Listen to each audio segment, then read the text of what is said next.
Now let's review this figure 20-45, which comes from Stallcup's electrical design book, volume 2. And we're looking at source markings, 450.11b. And basically the transformer is reverse fed. We used to call them in the field back fed. But I would like to point out that 450.11b in the NEC wasn't even in the code until the 2014 edition. And when we backfed a transformer, we had to get that specially approved by the authority having jurisdiction, is outlined in 90.4 in the NEC. Now, before we get started into this in more detail, let's talk about the notes. Note 1.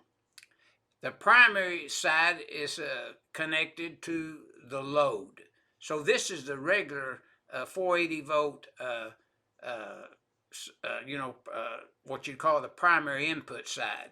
It's now feeding the load.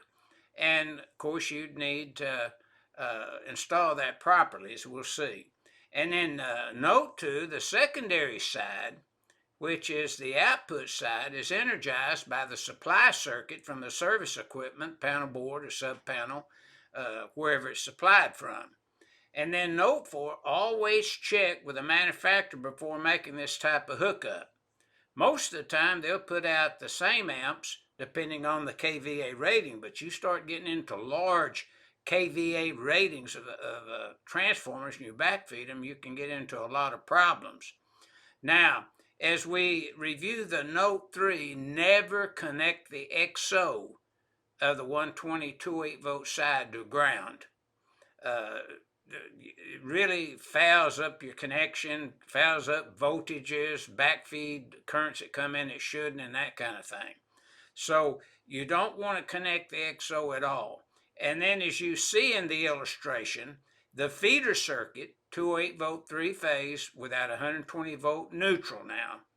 You don't want to connect that and pull that in. You just pull in an equipment ground and connect it to a chassis ground, not the XO, or use the metal conduit as shown in the illustration.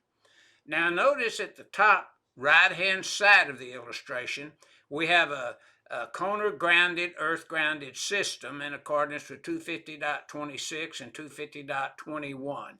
And we just corner ground it. We actually take an ungrounded leg and connect it to ground.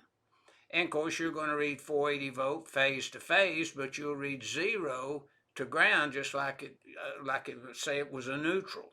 But you either corner ground it or you run it ungrounded, put in grounding sensors and other types of protection as outlined in 250.21A, B, and C of the NEC. And then of course it's a reverse connected transformer.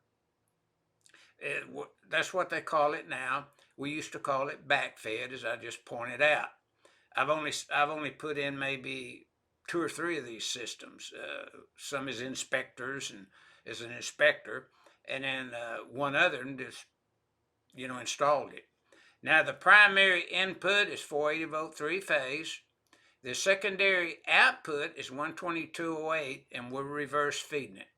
And this transformer was designed to bring in 480 volt in the primary, and then on the secondary side, you get 208 volt and 120 volt. So it'd be a 3-phase 4-wire system if it wasn't connected reverse fed. So that's what this illustration is pointing out, and there's a lot of information that you really have to look at when you reverse feed a transformer like you see in this illustration. So this came available to us per code in the 2014 edition, still in there, but that's what this figure 20-45 is illustrating, how we would connect a reverse fed type transformer.